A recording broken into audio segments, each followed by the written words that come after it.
So welcome to Bonded Voices. This episode is entitled, Why Does Everything Have to Be So Political? I'm Ian. This is Lauren. And I'm Greg. So the reason for floating up this subject matter is because you hear so many people say, you'll be having a conversation just like you hear in a lot of our Bonded Voices podcasts, and all of a sudden someone will say, oh, why did you have to make that political? And it's an interesting thought because, I started in the music industry, and the entire music industry is now political. It's ruined music for a lot of people. Artists where they found out their politics, whether it's on the left or the right, and that's really the binary divide, has changed people's views of musicians. Well, I think that's kind of funny, though, because, back in the day, think about this. Sex Pistols, Anarchy in the UK, all the punk scene was anti-government, yep. Right? And now all these Rage Against the Machine's another good one, right? Everyone wanted to be this, they fought the system, they were not political, and now every single one of them is political. So I would say this, Sex Pistols were anti-all government, Rage Against the Machine were just anti the government that they didn't like. True. And I think that was that's the difference in there. But I think to things like the Dixie Chicks, what a way to ruin your career.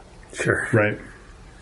You go political, and you put the stake in the ground, and especially being deaf to the audience. Sure. Well, and you wonder, what did they believe they had to gain? Right. Because they're a business. Right. And they were a highly functioning, highly productive, well-performing, well-earning business. Why do businesses even think that they have a right to tell us what we want? They have a product. We want the product, not their opinion. Right. And maybe there's a deeper genesis to this that we don't need to go down that road of, right? Because at the end of the day, you having to chat with friends, dinner, whatever, and all of a sudden politics gets interjected into it.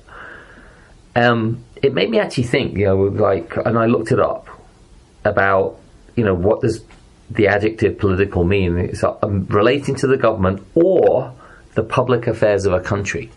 And when you think of the public affairs, maybe that's why everything actually, I'd even argue maybe should be political, because especially if it affects the public affairs of the community, the city, the state, the country. And I think of a few examples. When you look at issues relating to maybe alcohol and prohibition, all of a sudden it became political, whether you drink or not, because now the government had stepped in and had their finger on it. Smoking became political. And there was almost the government says you can't do it. Now all of a sudden, if you are smoking, you're defying the government or hurting yourself at the same time as they've made things political. And I even think of things like, look at the US women's soccer team. You can't even watch soccer now. Well, men's soccer hasn't gone there, but women's soccer's gone there where it's fully political. Mm-hmm. Is that just trying to gain relevancy, though? But then again, why did baseball? Why did the NFL? Why did the NBA all of a sudden have to go? Like, the NBA couldn't have said, well, we were going political because we wanted to have a better mix of ethnicities on the court. It was absolutely dominated. So the next step for them was to go hardcore political. And I think it turned a lot of people off. At some point, though, someone decided it's worth the risk. Yes, someone decided that, absolutely. Yeah. So what's the potential upside? Because we understand that, I think we could all agree the bell curve applies to politics. And throughout the country, we could probably agree with 80%. Even if you and I don't have the same political views, we probably would agree on 80% of the things we would talk about. So if you decide, if you're a music producer, or whoever decided, if we bring it back to the Dixie Chicks, and you decide, you know what, we're going to make this political because I think we can gain X% more business. See, I don't think it was that. I think that they did it because they thought they had a platform and their voice would be important. Right. That's exactly what it is. It's not about gaining market share. It's about moving their opinion further. Right. And affecting politics, which affects the masses. So do you think, let's go a step deeper. Do you think that the performing artists within that band decided that? Or do you think that they were led down that path? So maybe one voice started it, the lead singer, and then all of a sudden it went that direction. Because you look at Mumford and Sons, they started to get political, and one guy in the band decided, I'm not going down that path, and he actually left because he didn't want to be political. Mm-hmm. And then, but again, back to the subject matter, right, is why is everything so political? He had then to have to go political to stand on the side that he was actually on, because and this is what I argue with people. When someone says, why do you have to make everything political? Life is politics. And politics is life, because everything that people like the Dixie Chicks or others are proposing from the stage has an effect on the everyday person's life eventually. Whether it's like, we need to get rid of smoking. Now all of a sudden tobacco farms go out of business, and cigarette shops aren't selling cigarettes. Well, and whatever people think of cigarettes, like from a libertarian point of view, that should be someone's choice. Or whether it's abortion, right? And they all of a sudden get political on abortion. Or, you shouldn't have church in the public. It should not at work, and it shouldn't be anywhere but on a Sunday. All of a sudden, it affects the life of everybody. And we see it today, even with the transgender movement as well. Where all of a sudden, man, you crossed a lot of lines. Traction there. But they're the high level ones that you can think of. But I think it even goes even further than that, because it seeps into everything. Like, remember the PETA days? As in, you couldn't, Auntie Joan walks in with a fur coat on, and it's boom, the whole place explodes, right? Meat is murder. Right, and all of a sudden they want to throw paint on them or something. It's like, people for centuries have been wearing animal furs. Sure, absolutely. But all of a sudden it became political. And I think I broached this subject because I think people have to be wary that if you don't want to accept things as political, eventually it's going to affect you. Well, how much of this is a first world problem, though, too? Yeah, absolutely. So, do you think that they really have in Kenya? Do you think they have heartache over PETA saying that you shouldn't eat meat? I'm glad you actually brought that up. A friend of ours does mission trips to Uganda.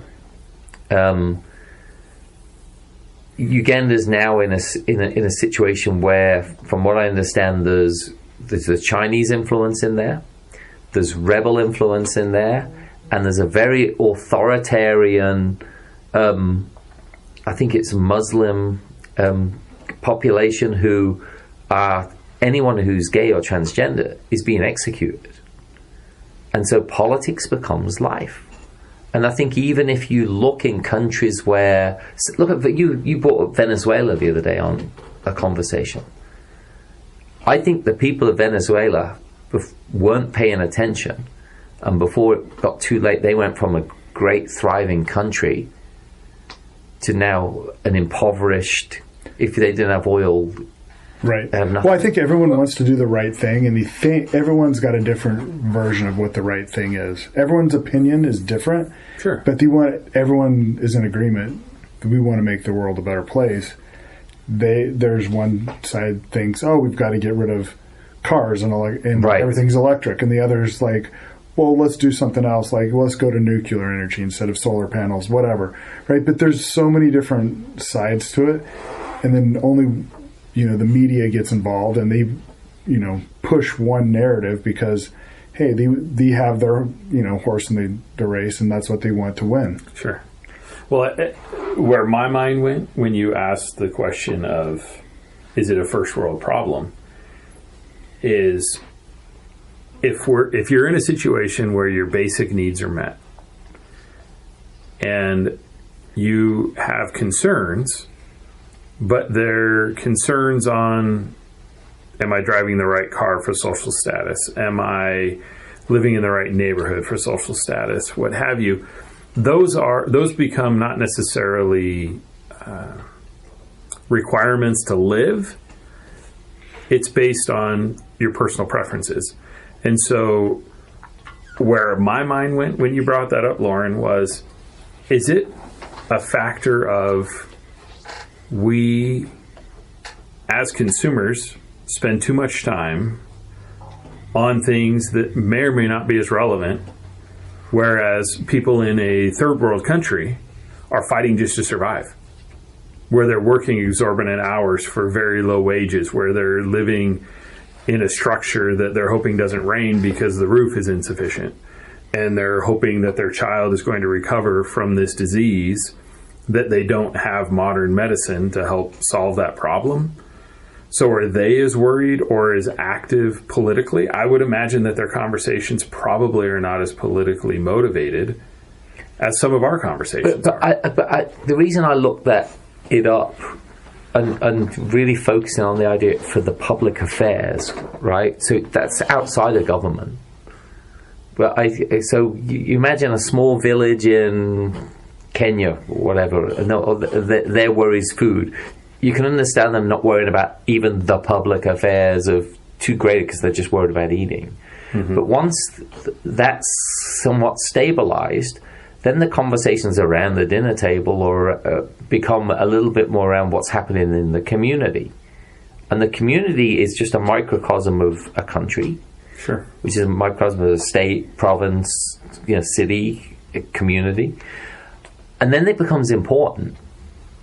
And I think if people don't pay attention to that, and you don't have to make it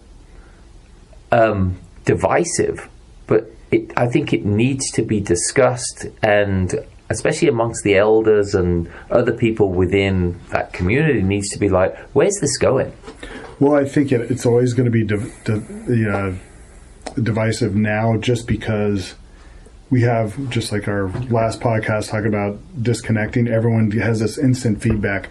I make some comment and now I have 50,000 followers that say the same thing as I do, so my point's more valid than your point. Right. So you have 5,000 listeners and I have 10,000, so now I'm smarter than you because I take better pictures, on the beach, whatever it is, right? So there's all these false experts. And to some extent, that's the louder voice. When you watch, you'll see some news stories on some what was supposed to be a peaceful gathering ends up with people yelling and screaming at each other, and hopefully it doesn't turn violent, but it tends to be who screams louder believes they're the victor in that situation. And so for me, I think that we've, as society, really need to focus on, we may not agree on that 20%. If my 80% rule is true, and maybe if I say it louder, then that means it's true. But, obviously that was a joke, but the idea of, if we can talk about these things, we might find more common ground. And for me, it's the concern is how violent are we getting because of politics and the conversations therefore? Right. Well, and think about even things like cars became political when they started going into dealerships and setting fire to SUVs. And then it may have even been before that, but it became front and center at that point that for some reason, all of a sudden, because I drive a big car, I'm the enemy.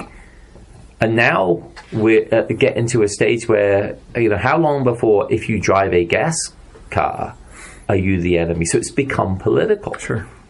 But so how much of this is fed off of being connected again, right? So if you were disconnected, you had these and had real conversations, people wouldn't be so angry about it. You wouldn't be hearing and inundated because AI is involved saying, oh, you interacted with this this highly political subject, so it's starting to feed you nonstop. And through your amping that, emails. feeding the fire. Yeah, But at so the it same gets you- time, that knowledge gives you at least a spectrum of information of why something's becoming political. Because I'd argue that in the third world, some of their biggest problem is the lack of information, and politics happens to them, and before they know it, they can't stop it. I would agree, absolutely, because they're quote unquote kept in the dark. Yes. But Yeah. back to Lauren's point, it's very fascinating, the idea of AI pushing what you see in your quote unquote feed. And what does that do is it validates that person who again thinks that because they have 10,000 likes versus Ian's 5,000 likes, that your message is stronger and you're going down the right path. You're seeing more and more. So you're feeling this artificial sense of validation. Correct. When if you just put the phone down and maybe talk to the neighbor, talk to the person in line at the grocery store, Yeah, and you have a lovely conversation about cantaloupes being in season. right. Because right now you're just being told nonstop, "I'm correct," and you're wrong. And, Right. And in the heart of it, everyone's got this narcissistic desire to be right. Of course. No one wants to be wrong. Because wrong means you've got to apologize, and that becomes harder for most Right. people. Especially when you don't have a good conversation with people to begin with. Right. But we used to back be to able the to subject. have, we And used the to have, apologies on the back page. yeah, we of used the to have newspaper. be able to have meaningful disagreements with people, where you could agree to disagree, and there really wasn't any hard feelings. It's just, they think that, I think this. But maybe we've got to a point where the things that really do cause that sort of division, maybe they are actually that important. And I'd argue that some of the things I've had discussions with acquaintances or even family members with, because again, you don't pick your family, you get given them and you may disagree. Even going back to COVID and those situations, they were important political decisions. Mm-hmm. Public affairs decisions. Some people would argue you have to get vaccinated, you have to wear 3 masks. And then other people are like, hell, I'm not getting vaccinated, and no way am I wearing a mask. But they became big dividing lines. Absolutely. People were ostracized over it. Right? But so even health became political. Right. But There's no middle ground anymore. It's black and white. But I would With me argue, or against me. but I would argue that why is everything so political? Is maybe because it needs to be. Because it has to have people starting to think, how does this affect my family? How does this affect my community? How will this affect my job? Let's think. But It's an people interesting path, yeah. I'd even I'll go follow down you. this road, Lauren. When you think about when we started NAFTA, a friend of mine grew up in North Carolina and said, at that point, North Carolina was a great state. The moment they signed NAFTA, the whole state went to hell because everything was outsourced, everything was shipped overseas, and the state became a poor state. And at the time, it was seen as, hey, we're free trading with Mexico and Canada, and we're gonna help the poorer people in Mexico, and the Canadians are gonna share with us, and we've got stuff crossing the borders. And the next thing you know, you've got poverty. So it was something that maybe wasn't even looked on as being, even though it was a government thing, but as being political in that sense, with air quotes, all of a sudden had a massive effect on people. Well, and you mentioned earlier Venezuela, and perhaps the citizens knew, or what we think maybe they didn't know where things were going to go in the country and the decisions. And so the beginning of our conversation on why is everything so political, I took the viewpoint of, you know what, we need to figure out how we find common ground, and then we can work together to solve problems. But this point that you just brought up of maybe we need to pay more attention. Yeah. Maybe this is more important than we had thought before. It's food for thought for me. I don't think you get people like the Dixie Chicks making comments on the stage without a certain amount of grounding and purpose behind them. I don't think they went on the stage that night and went, we're just going to throw something out there. I think it's purposeful. And I think there's a lot of it that actually is. Because a lot of the people, especially within music, who are very vocal and political, they're not stupid people. But they're very committed to their, what term would you use? Their ideals. Mm-hmm. They're committed. So then what do we gain from this conversation? Pay attention? Poke your head up out of the gopher hole. I think don't be scared to discuss it. Don't be scared to understand when people, say, all of a sudden, my kid's dressing up as a dog and going to school, or there's a kid at school, and this is what we have, even in the school our kids go to. There's kids bring kitty litter in because they identify as cats. And everyone's like, why do you have to make it political? Because all of a sudden, we've got kitty litter everywhere at school, and we've got moves to accommodate people who dress up as cats. Well, and our kids get in trouble for not identifying them with meow or whatever it ends up being. We've lost common sense, and so we have to make it political. Right. I think at the end of the day, I look back over history, and I even think of the evils of slavery. And I think someone at some point never even went and had that conversation. These are human beings. It just became like commerce because they needed workers and slave labor. And slave labor was pretty ubiquitous worldwide at that point in time. It still is. Right. I mean, look at the cobalt mines of the Congo. Right. The blood batteries, And someone would say, now you've made a phone political as well, or an electric car political. Maybe it should be. And that's what I'm just saying, because I think at the end of the day, I think it's important for us to know that are our shoes being made by slave labor in China? Are our electric vehicles, our Teslas, being only available to us because people are suffering somewhere else? And I think, that becomes the micro and macro picture that I don't think people want to address. And this statement of, why do you have to make it so political, is a way of shutting down that deeper thought.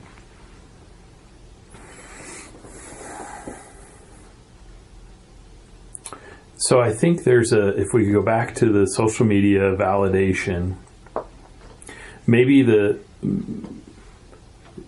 dare we say another challenge from this podcast is try and remove your personal feelings. Does this benefit your family? Does this benefit what you want?